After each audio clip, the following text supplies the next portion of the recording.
ये कहानी एक लड़की के बारे में है जो घर घर जाकर बॉडी मसाज देती थी, लेकिन कुछ आदमी जबरदस्ती उससे रोमांस करने लगते थे। इस लड़की ने आगे क्या किया यह आप इस वीडियो में देखेंगे। चलिए शुरू करते हैं। वीडियो की शुरुआत एक खूबसूरत लड़की सोफिया से होती है। सोफिया मेडिकल की पढ़ाई कर रही थी, लेकिन उसका सपना मॉडल बनने का था। अपने इस सपने को पूरा करने के लिए उसे पैसों की जरूरत थी, इसीलिए वह पार्ट टाइम बॉडी मसाज का काम करती थी। आज सोफिया को अपने एक भरोसेमंद क्लाइंट जेरी को मसाज देनी थी, इसीलिए जेरी उसे अपने घर ले जाने के लिए आया, क्योंकि सोफिया घर घर जाकर मसाज देती थी। कुछ ही देर बाद वे जेरी के घर पहुंच गए। सोफिया के नरम हाथों से मसाज लेने के बाद जेरी सो गया, जिसके बाद सोफिया वहां से चली गई। वापस लौटते समय उसे रास्ते में 3 लड़के मिले। खूबसूरत सोफिया को देखकर वे उसे छेड़ने लगे और सोफिया को यह अनुभव अच्छा लगा। लड़के आपस में सामान्य बातें कर रहे थे, जबकि सोफिया पहले ही उनके दिलों की धड़कन बढ़ा चुकी थी। जब लड़कों ने पूछा तो सोफिया ने उन्हें बताया कि वह घर पर मसाज की सेवा देती है। ये सुनकर तीनों खुश हो गए। सोफिया ने अपनी मसाज के फायदे समझाए और फिर अपने अगले क्लाइंट से मिलने के लिए वहां से चली गई। कुछ देर बाद वह अपने अगले क्लाइंट के घर पहुंची। सोफिया न सिर्फ अच्छी मसाज देती थी, बल्कि उसकी बात करने का तरीका भी बहुत प्रभावशाली था। उसकी मसाज और बातों से क्लाइंट बहुत प्रभावित हुआ। काम खत्म होने के बाद क्लाइंट आराम महसूस करने लगा और सोफिया वहां से निकल गई। असल में ज्यादा पैसे कमाने के लिए सोफिया अपने क्लाइंट्स को पूरी संतुष्टि देने की कोशिश करती थी। वह अपने काम में बहुत कुशल थी और उसकी पर्सनैलिटी भी बहुत आकर्षक थी। अगले दिन सोफिया की मुलाकात एक नए क्लाइंट से होने वाली थी। ये क्लाइंट एक मशहूर मॉडल कैमिला थी। कैमिला को भूख लगी थी, इसीलिए उसने पहले सोफिया के साथ खाना खाया और फिर उसे मसाज के लिए अपने घर ले गई। सोफिया ने इतनी अच्छी मसाज दी कि कैमिला की सारी थकान दूर हो गई। जब कैमिला ने पूछा, सोफिया ने उसे बताया कि वह भी एक मॉडल बनना चाहती है। उसकी मसाज से खुश होकर कैमिला ने कहा, मेरी कई मॉडलिंग कंपनियों में अच्छी पहचान है। मैं अपने दोस्त जैक से तुम्हारी कुछ अच्छी तस्वीरें खिंचवाऊंगी और उन्हें कंपनी को भेज दूंगी। मसाज के बाद सोफिया अपने क्लाइंट के घर पर नहा लेती थी, ताकि वह तरोताजा दिखे। अगले दिन वह फिर कैमिला के घर आई, जहाँ कैमिला ने उसे तैयार होने में मदद की। कैमिला का फोटोग्राफर दोस्त जैक भी वहाँ आ गया और उसने अपना सेट तैयार किया। कुछ ही देर में सब तैयार हो गया और सोफिया ने कैमिला और जैक के निर्देशों के अनुसार शानदार तस्वीरें खिंचवानी शुरू कर दी। ये सोफिया का पहला फोटोशूट था, इसीलिए वह बहुत खुश थी और वह सब कुछ वैसा ही कर रही थी जैसा उसे बताया जा रहा था। थोड़ी देर बाद सोफिया वहाँ से चली गई। उसके जाने के बाद जैक और कैमिला आपस में उसकी तस्वीरों के बारे में बात करने लगे। दरअसल दोनों एक दूसरे के काफी करीब थे, लेकिन लोगों के सामने सिर्फ दोस्त बनकर रहते थे। अगले दिन जब कैमिला जिम में ट्रेनिंग कर रही थी, तब जैक ने सोफिया को फोन किया और उसे कैमिला के घर आने के लिए कहा, ताकि वह उसकी और तस्वीरें ले सके। सोफिया एक कॉलेज में रहती थी। सोफिया एक डॉर्मिट्री में रहती थी, जहां उसके साथ लूना नाम की एक लड़की भी रहती थी, जो उसकी तरह ही घर घर जाकर सेवाएं देती थी। सोफिया जल्दी से नहाकर जैक से मिलने चली गई। अपनी तस्वीरें देखकर वह हैरान रह गई, क्योंकि वह खुद को उम्मीद से भी ज्यादा खूबसूरत लग रही थी। सोफिया तस्वीरों में व्यस्त थी, तभी जैक उसके करीब आने लगा। कैमिला का दोस्त होने की वजह से सोफिया उससे दूरी बनाकर रखना चाहती थी, लेकिन जब जैक ने कहा, मुझे कैमिला पसंद नहीं है, मुझे तुम पसंद हो, तो सोफिया थोड़ी असमंजस में पड़ गई। इसके बाद सोफिया ने नहाया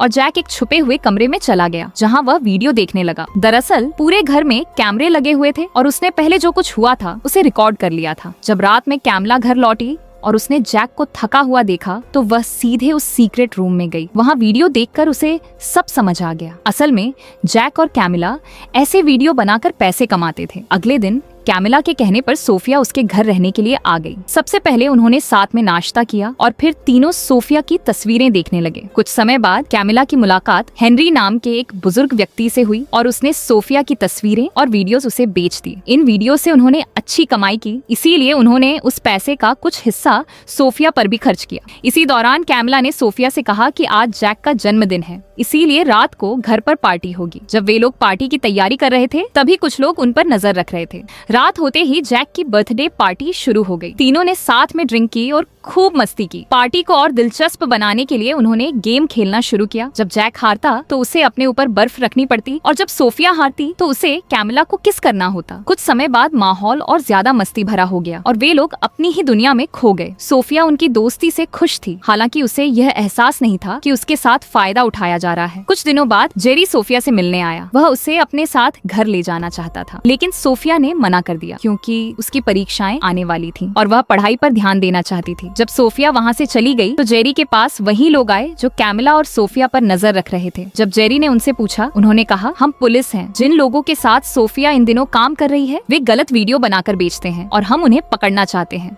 इसके लिए हमें सोफिया की गवाही चाहिए। उस रात जब सोफिया कैमिला के घर पहुंची तो वहाँ पुलिस को देखकर वह हैरान रह गई। फिर ऑफिसर जॉन ने उससे कहा, तुम्हारे नए दोस्त तुम्हें मॉडल नहीं बना रहे बल्कि तुम्हारा गलत इस्तेमाल कर रहे हैं। इसके बाद पुलिस सोफिया को एक होटल ले गई जहाँ उसकी मुलाकात हेनरी से करवाई गई जो उसके वीडियो खरीदकर ऑनलाइन डाल रहा था। ये सच जानकर सोफिया को बहुत बड़ा झटका लगा कि जैक और कैमिला उसके साथ धोखा कर रहे थे। फिर जॉन ने सोफिया को एक वीडियो दिखाया। वीडियो देखने के बाद सोफिया को समझ आ गया कि उसके साथ क्या हो रहा था। जॉन का व्यवहार भी उसे अजीब लगा और उसे महसूस हुआ कि उसकी नीयत ठीक नहीं है। सोफिया एक कमरे में गई। उसने चुपचाप अपने फोन का वीडियो मोड चालू किया और उसे छुपा दिया। फिर वह वापस आई और सामान्य तरीके से व्यवहार करने लगी। कुछ समय बाद जॉन सो गया और सोफिया ने मौके का फायदा उठाकर वहाँ से निकलने की योजना बनाई। वह जल्दी से वहाँ से बाहर निकली, एक टैक्सी ली और सुरक्षित जगह की ओर चली गई। जाते हुए उसने वह रिकॉर्ड किया हुआ वीडियो जॉन को भेज दिया और उसे चेतावनी दी कि अगर उसने दोबारा उसे परेशान करने की कोशिश की तो वह उसकी शिकायत कर देगी। उधर कैमिला, जैक और कैमिला ने भी अपने घर में पुलिस को देख लिया था जिससे वे डरकर भाग गए। देर रात जब पुलिस वहाँ से चली गई तो दोनों पीछे के दरवाजे से अंदर आए, अपनी जरूरी चीजें उठाई और वहाँ से निकल गए। पुलिस के डर से वे काफी समय तक छुप कर रहे और जब उनके पैसे खत्म होने लगे तो कैमिला हिम्मत करके बाहर निकलने लगी। वह फिर से एक लड़की को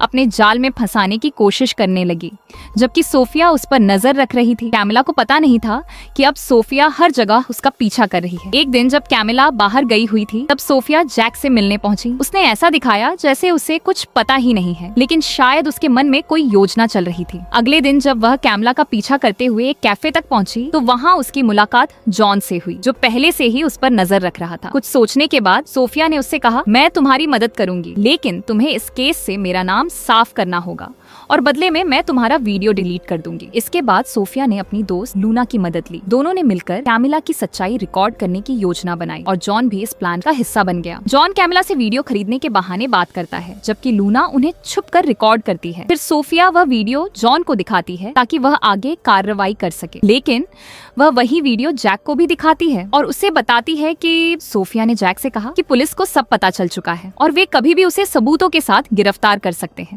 ये सुनकर जैक घबरा जाता है जबकि सोफिया कहती है कि अगर उन्हें बचना है तो उसे उसकी बात माननी होगी। देर रात वह दोनों को एक सुनसान जगह पर ले जाती है और उन पर बंदूक तान देती है। सोफिया ने वहाँ जॉन को भी बुलाया होता है। जॉन के आने से पहले वह जैक और कैमिला के हाथ बांध देती है और पास की झाड़ियों में छिप जाती है। कुछ ही देर में जॉन वहाँ पहुँचता है और आते ही जैक और कैमिला को गाड़ी से बाहर निकालता है। वह उन्हें मारने ही वाला होता है लेकिन जैक उसे रोकने की कोशिश करता है। इसी दौरान झगड़ा शुरू हो जाता है। तभी कैमिला जॉन की बंदूक उठा लेती है और गोली चला देती है। उसकी गोली जैक को लगती है और फिर वह जॉन पर भी गोली चला देती है। इसके बाद वह जल्दी से बंदूक जॉन के हाथ में रखकर भागने लगती है, लेकिन जॉन अभी जिंदा होता है और वह कैमिला को भी मार देता है। थोड़ी देर बाद सोफिया बाहर आती है। वह जॉन की बंदूक जैक के हाथ में रख देती है ताकि लोगों को लगे कि वे आपस में लड़ते हुए मरे हैं। इसके बाद वह उनकी सारी चीजें लेकर वहाँ से चली जाती है। अगली सुबह वह उस बैग को नदी में फेंक देती है जिसमें उनकी चीजें होती हैं। इसी के साथ कहानी खत्म होती है। इस तरह की और कहानियों के लिए चैनल को सब्सक्राइब करें। अगर आपको वीडियो पसंद आई हो तो लाइक करें।